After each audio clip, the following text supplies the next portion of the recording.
लोकशाहीचा महाउत्सव असं ज्याचं वर्णन केलं जातं त्या लोकसभा निवडणुकींना सुरुवात झाली आहे। पहिल्या टप्प्यातलं इलेक्शनसुद्धा मतदानसुद्धा पार पडलेलं आहे। हे मतदान आणि त्यानिमित्तानं होणारा प्रचार हा आपला प्रमुख मुद्दा आहे। प्रत्येक उमेदवार त्याच्यासाठी प्रचार करत असतो, त्याची प्रचार यंत्रणा राबत असते। नेमका उमेदवाराचा प्रचार कसा असतो, त्याचा सकाळी उठल्यापासून रात्री प्रचार संपून झोपेपर्यंत त्याचा दिवस कसा जातो, हे आम्ही कोकण नाऊच्या माध्यमातून आपल्याला दाखवणार आहोत। आज आम्ही आहोत खासदार विनायक राऊत यांच्या तळगाव इथल्या घरी। खासदार विनायक राऊत यांचा दिवसभराचा प्रचार कसा असेल, त्यांचा संपूर्ण दिवस, त्याचं नियोजन, त्यांच्या सभा, कार्यकर्त्यांच्या भेटीगाठी ह्या सर्व कशा प्रकारे पार पडतील याची उत्तरं हे प्रश्न सर्वसामान्य मतदारांच्या मनामध्ये असतात, तर त्याची उत्तरं आम्ही यातून शोधण्याचा प्रयत्न करणार आहोत। खरं तर या रत्नागिरी लोकसभा मतदारसंघामध्ये प्रमुख असे 3 उमेदवार रिंगणात आहेत। 12 उमेदवारांनी जरी अर्ज भरले असले तरी तिरंगी अशी लढत या मतदारसंघामध्ये होणार आहेत। त्यामध्ये विद्यमान खासदार विनायक राऊत असतील, महाराष्ट्र स्वाभिमान पक्षाचे निलेश राणे असतील किंवा काँग्रेस राष्ट्रवादी आघाडीचे नवीनचंद्र बांदिवडेकर असतील। या सर्व उमेदवारांची प्रचार पद्धती, त्यांचा संपूर्ण प्रचाराचा दिवस कसा असतो, हा एक दिवस उमेदवारासोबत या कार्यक्रमाअंतर्गत आम्ही कोकण नाऊच्या रसिकांना, प्रेक्षकांना ते जाणून देणार आहोत। आम्ही आता आहोत खासदार विनायक राऊत यांच्या घरी।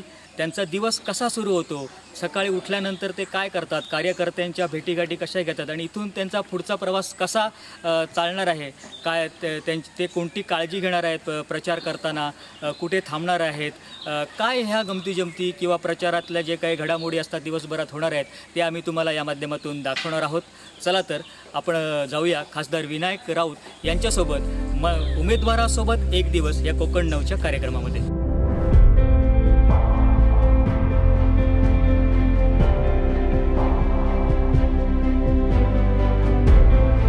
सकाळी बरोबर 9 वाजता आम्ही खासदार विनायक राऊत यांच्या तळगाव इथल्या घरी पोहोचलो।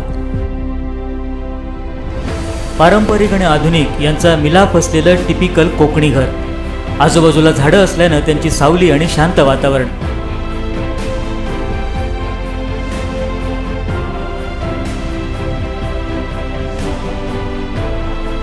इथं एखादा खासदार राहतो आणि तो काही वेळातच लोकसभा निवडणुकीच्या प्रचारासाठी बाहेर पडणार आहे याची कोणतीच शक्यता प्रथमदर्शनी वाटत नव्हती।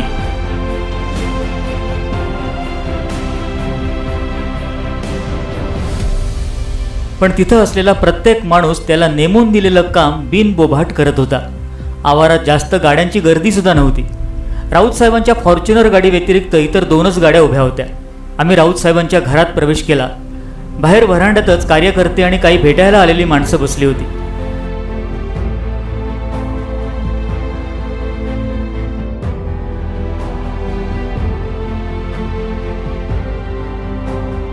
आम्ही आत जाऊन बसतो न बसतो तो स्वतः राऊत साहेब सोवळं नेसून पूजेच्या तयारीनं हॉलमध्ये आले। हॉलमध्ये बसलेल्या सर्वांची चौकशी केली, चहा नाश्ता घेतला की नाही ते विचारलं, प्रत्येकाला चहा नाश्ता द्यायला सांगितलं आणि देवघरात पूजा करायला गेले। हा त्यांचा रोजचा दिनक्रम। प्रचाराच्या दिवशी सुद्धा यात खंड पडला नव्हता। भक्तिभावानं त्यांची देवपूजा सुरू झाली।